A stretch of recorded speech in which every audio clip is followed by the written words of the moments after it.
America Israel ने Iran के अंदर मिसाइल दागकर ईरान के सर्वोच्च नेता को मौत के घाट उतार दिया, उनके खानदान को मार डाला, उनके देश के तमाम फौजी अफसरों को मार डाला।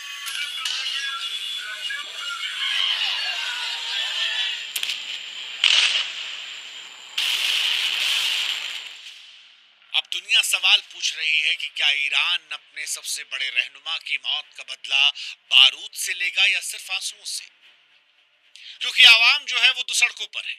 ईरान में तेहरान से लेकर इस्फहान, हिंदुस्तान में कश्मीर से लेकर लखनऊ तक आज डेथ टू अमेरिका के नारे लग रहे हैं। ऐसा लग रहा है कि ये एक जख्मी मुल्क या एक नेता को खोने की दहाड़ है। अयतुल्ला अली खामनेई की मौत की खबर ने ईरान के उस कट्टरपंथी तबके को सड़कों पर ला खड़ा किया है।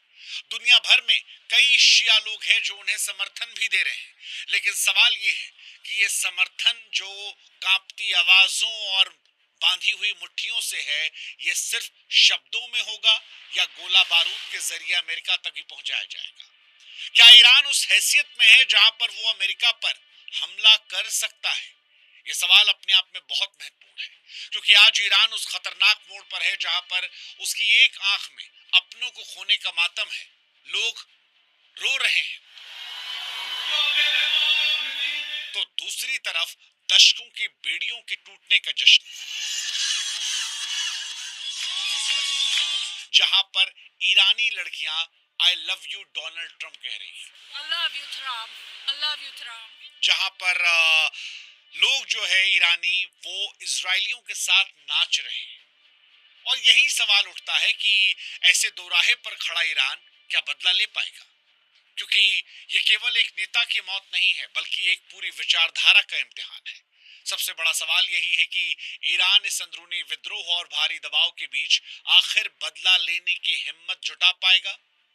क्या खामनोई की मौत का गुस्सा बारूद बनकर इजराइल अमेरिका पर बरसेगा, या फिर ईरान की अंदरूनी टूट उसे अपने घर में ही घुटने टेकने पर मजबूर कर देगी। नमस्कार, मैं हूं शुभांकर और ये सवाल बड़ा महत्वपूर्ण है आज, क्या ईरान बदला लेगा? इजराइल अमेरिका ने ईरान पर जब हमला किया तो तमाम एक के बाद एक वीडियोस हम आपके लिए बना रहे हैं।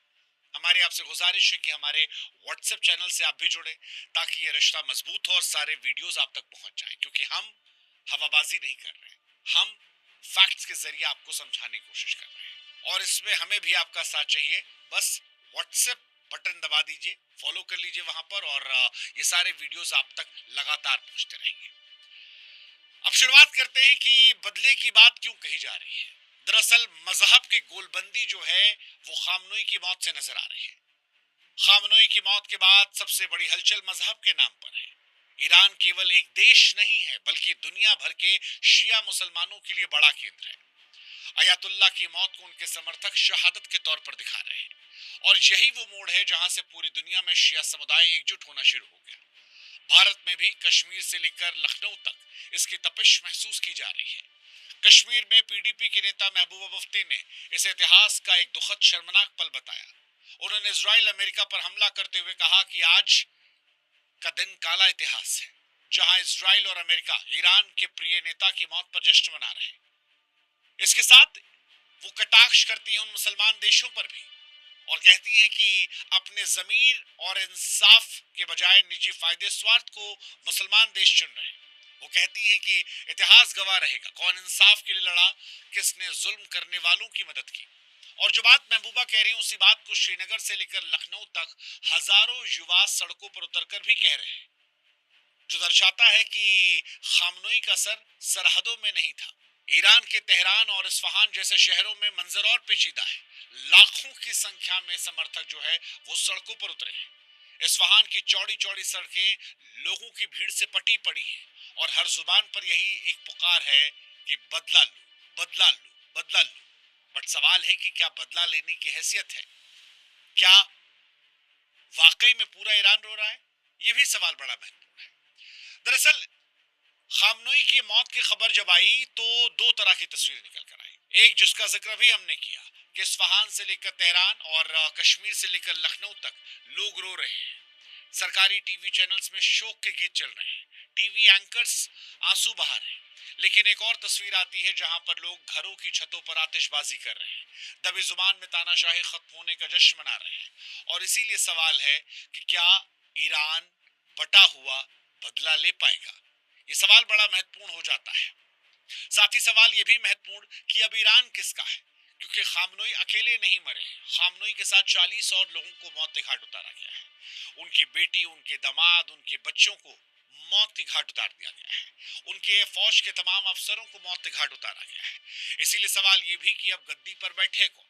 इस वक्त फिलहाल जो चर्चा सबसे ज्यादा है वो उनके बेटे मुश्तबा खामनोई को लेकर है, जिन्हें पर्दे के पीछे से काफी ताकतवर माना जा रहा है, जिन्हें काफी लंबे समय से तैयार किया जा रहा था। मुश्तबा को ईरान की खुफिया एजेंसी और रिवॉल्यूशनरी गार्ड का सबसे करीबी माना जाता है। लेकिन सवाल यहाँ पर यह है कि ईरान की व्यवस्था परिवारवाद के खिलाफ रही है। अगर मुश्तबा को गद्दी सौंपी जाती है तो ये उन उसूलों के खिलाफ होगी जिन्हें सालों पहले राजशाही को उखाड़ फेंका था। यदि सत्ता के लिए आपस में खींचतान शुरू हुई तो फिर सवाल की बदला लेने की योजनाएं बचेंगी। और सवाल ये भी, क्या मुश्ताब बचेंगे? क्योंकि अमेरिका बार बार कह रहा है कि हम निस्त नाबूद कर देंगे, अगर तुमने हिमाकत की तो हम फिर हमला करेंगे, आज ही करेंगे और आज ही तुम्हें खत्म कर देंगे। ऐसे में सवाल यही है कि क्या यह हमला ईरान कर पाएगा? क्या वो बदला ले पाएगा? क्योंकि ईरान के पास गुस्सा तो बहुत है, लेकिन क्या उसके पास वाकई में वो फौज और पैसा है जो अमेरिका और इजराइल जैसे दुश्मनों को इस हालात में हरा सकता है? अगर समझदारी से देखा जाए तो ईरान कभी भी सीधे युद्ध की गलती नहीं करेगा, क्योंकि वो जानता है कि अमेरिका की ताकत के सामने उसका टिकना मुश्किल है। वो अमेरिका पर जाकर अटैक नहीं करेगा। ईरान ने थोड़ी दिलेरी दिखाई है आसपास के मुल्कों में बमबारी करके। वो दुबई को निशाना बना रहा है, वो कतर को निशाना बना रहा है, वो बहरीन को निशाना बना रहा है, लेकिन वो अमेरिका पर सीधे अटैक नहीं कर रहा है। ईरान के अंदर महंगाई आसमान छू रही है और लगातार ईरान की मुश्किलें बढ़ रही हैं। ऐसे में ईरान क्या शैडो वॉर के जरिए दुनिया में हड़कंप मचाएगा? दरअसल ईरान की सबसे बड़ी ताकत वो गुट है जो दूसरे देशों में सक्रिय है, जैसे लेबनान में हिजबुल्ला, यमन में हुती। ये गुट ईरान के वो हाथ हैं जो बिना तेहरान को युद्ध में घसीटे दुश्मनों पर चोट पहुंचा सकते हैं। ईरान समुद्र में तेल के जहाजों का रास्ता रोक सकता है, ड्रोन के जरिए अमेरिकी ठिकानों पर हमला कर सकता है। इस्फहान की सड़कों पर उमड़ी लाखों की भीड़ सरकार पर तुरंत हमले का दबाव बना रही है। लेकिन युद्ध केवल भावनाओं से नहीं लड़े जाते, जंगी सामान पैसों से जीते आते हैं।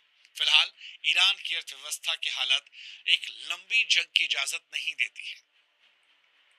हालांकि इस पूरे मामले में सबसे डरावना पहलू है परमाणु कार्यक्रम। ईरान ने कट्टरपंथियों के बीच ये सोच मजबूत हो रही है कि अब उनके पास परमाणु बम बनाने के अलावा अपनी जान बचाने का कोई रास्ता नहीं बचा।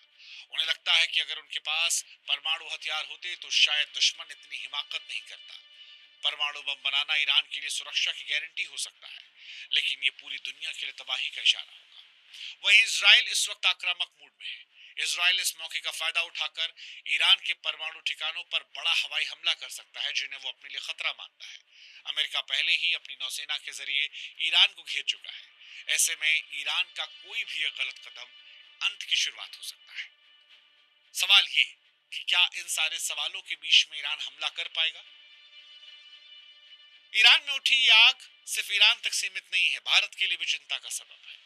भारत अपनी तेल की जरूरतों के लिए खाड़ी देशों और ईरान के पास समुद्री रास्तों पर टिका है।